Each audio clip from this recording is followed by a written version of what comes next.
E aí pessoal, tudo bem com vocês? Aqui é Matheus Medeiros, o seu professor de História, e nós vamos dar continuidade à Era Vargas, agora no período do Estado Novo. Nós temos mais 2 vídeos, esse é o terceiro da Era Vargas, eu vou deixar disponível para vocês aqui. Agora, para a gente entender o que foi o Estado Novo, eu quero que você veja esse trechinho desse vídeo, essa declaração do presidente Getúlio Vargas aí. Na praia do Roosevelt, realizou-se a festa da bandeira com grande imponência.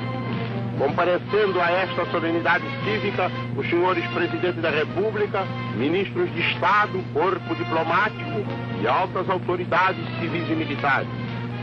As bandeiras representando os estados do Brasil, abolidas pela nova Constituição, enfileiradas aguardam o momento da cremação. Sua Excelência, o presidente Getúlio Vargas, chega ao campo do Roosevelt para assistir à solenidade. A missa campal, rezada num grandioso altar armado em conjunção com o altar da pátria, foi celebrada por sua eminência, o cardeal D. Sebastião Leme, acolitado de altos dignatários da igreja. Terminada a missa campal, teve lugar a cerimônia do hasteamento da bandeira nacional pelo presidente da República, sendo hasteado ao mesmo tempo, em 22 mastros, o pavilhão nacional, simbolizando os 22 estados.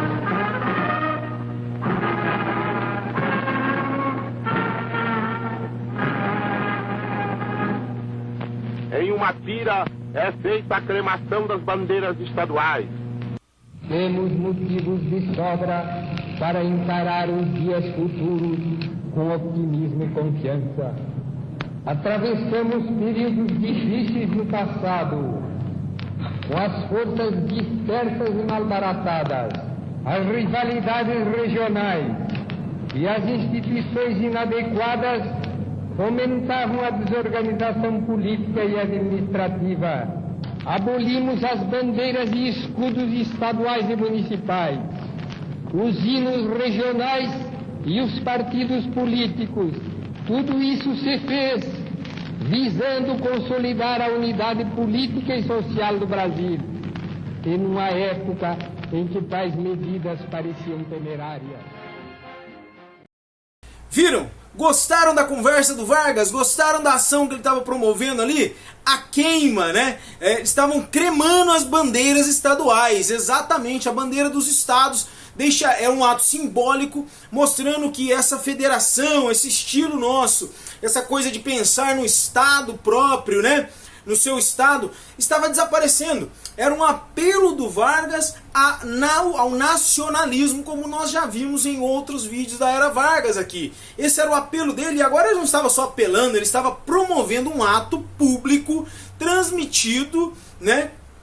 Em que as bandeiras dos estados, entre aspas, deixavam de existir e estavam então postas as bandeiras do Brasil e só bandeiras do Brasil. Ele estava chamando o povo a ser um. Aquela velha história que nós já vimos do fascismo. Lembra que eu expliquei que fascismo vem de faccio, de combatimento, né? Que é um feixe de varas que quanto mais varas juntas, mais forte ele é. Então essa é a noção. E o governo Vargas aqui é completamente fascista. Ele mostra então de fato a sua cara, né? E ele mostra de um jeito bem forte, implantando uma ditadura no país, que nós vamos ver agora, né? O Estado Novo, para nós entendermos a definição de Estado, é a forma como um povo se organiza dentro de um território. E este nome dado de Estado Novo é porque, de fato, né, ele agora começa a colocar suas digitais na nação brasileira. Ele começa a colocar as mãozinhas dele de ditador, né? Os tópicos importantes aqui, Era Vargas, pessoal, é a era que cabe muito estudo. Nós vamos usar os tópicos mais importantes para você que de repente vai fazer uma prova, de repente esses tópicos aparecem e fala, opa, Era Vargas, Estado Novo, tô sabendo, né? Primeira coisa, ditadura fascista, que tem tudo a ver com o nacionalismo, como nós já vimos, né? A ideia do patriota, né? Assim, tem um velho ditado aí de um pensador inglês que diz que o patriotismo é o refúgio dos canalhas. Eu não acredito que ele esteja dizendo exatamente do patriotismo, mas do nacionalismo, essa coisa barata, vendida assim, você tem que ser um brasileiro. E como é que você é um brasileiro? Fazendo aquilo que eu quero. E não funciona assim, né? Não é isso que dita o que é um brasileiro, de fato, né?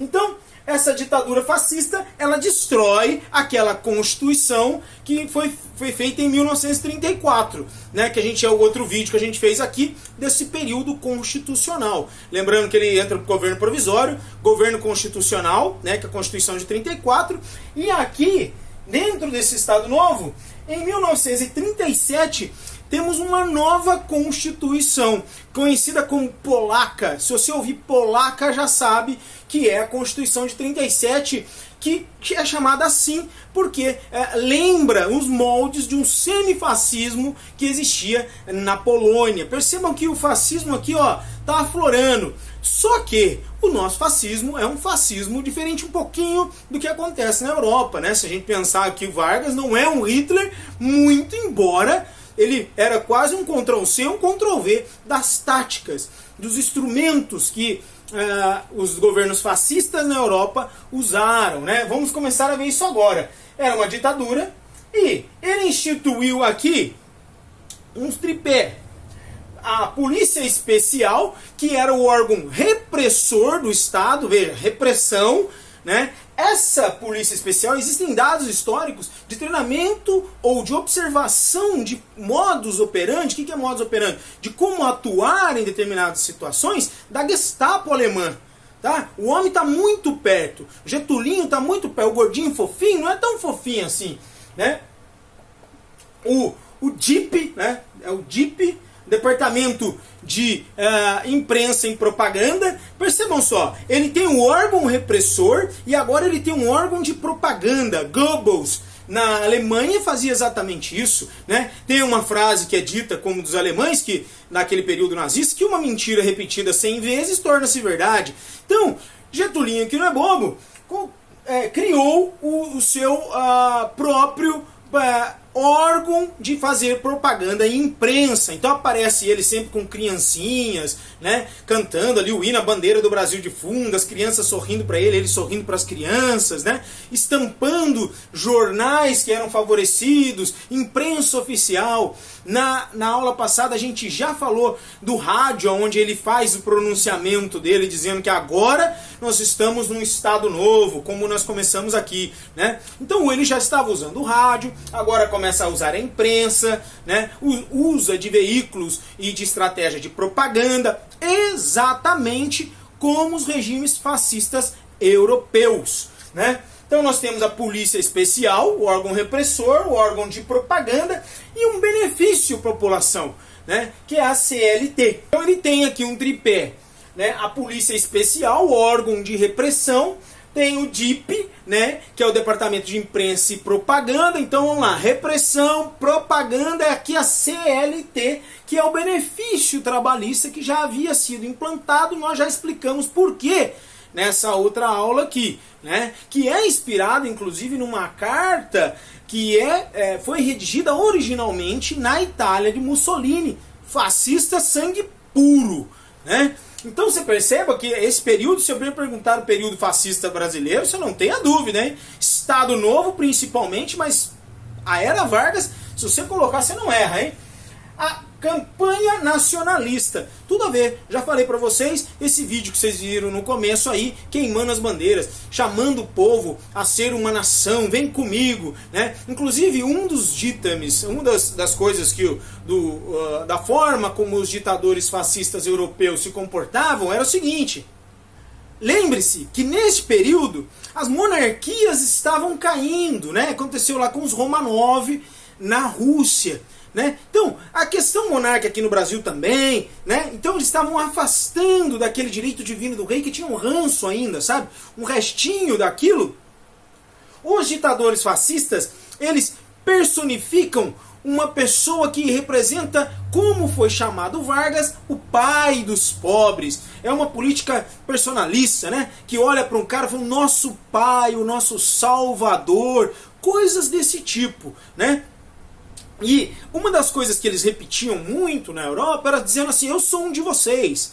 Hitler, né? Mussolini, eu sou um de vocês. Por quê? Para atrair a população para um instinto de estamos junto, né? Estamos junto nessa. Essa noção de nacionalismo fabricado com segundas intenções, né?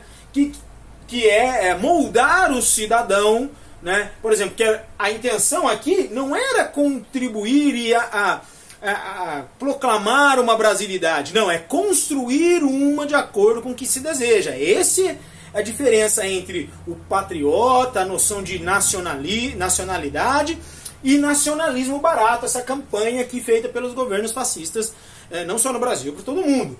Tá?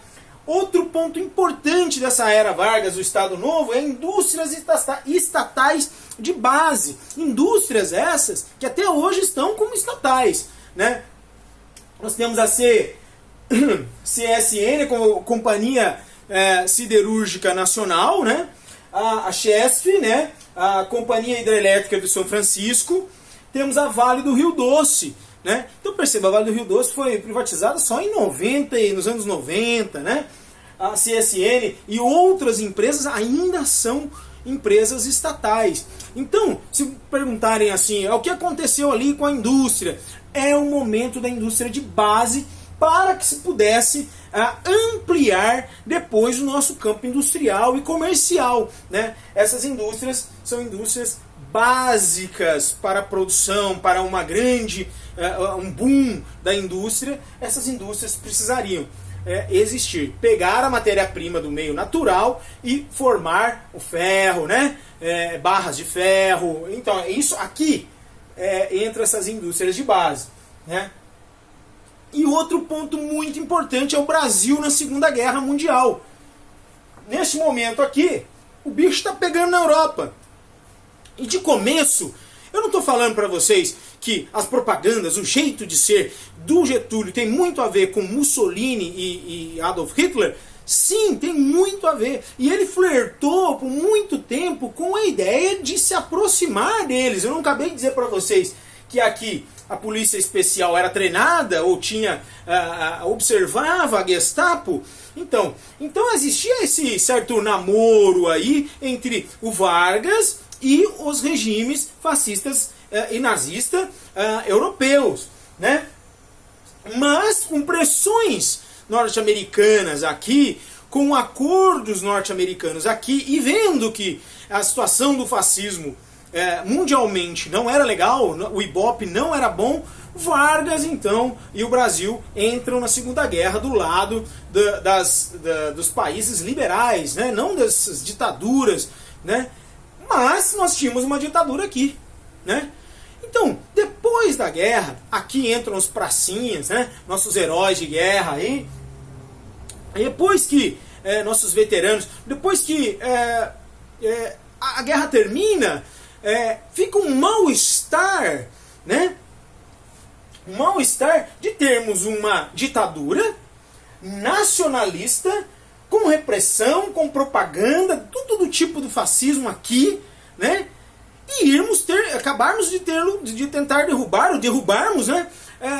Ditaduras fascistas do outro lado do mundo. Esse clamor por liberdade começa a pressionar então o governo Vargas.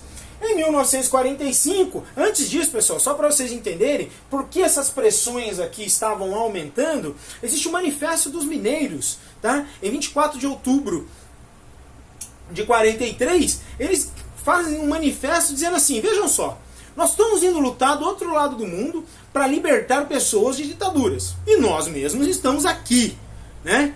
Numa ditadura. Então está na hora do senhor Vargas picar a mula nele. Então já existiam esses ruídos, mas depois ainda da volta do Brasil e a vitória aí dos aliados, a situação fica mais complicada para Vargas. Tanto que em 1945 temos ano de eleição, né? E quem vence? Vence Eurico Gaspar Dutra, né? Que compunha em determinado momento o governo de Getúlio Vargas. Mas acontece aqui no Brasil uma coisa que só acontece no Brasil, será? Movimentos que desejavam continuar na ditadura de Getúlio Vargas.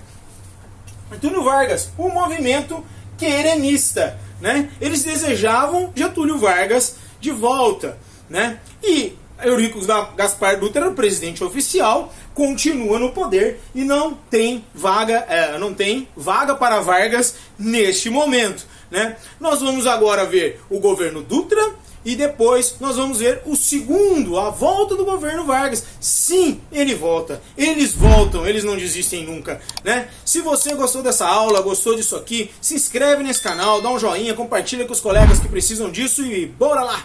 Até a próxima!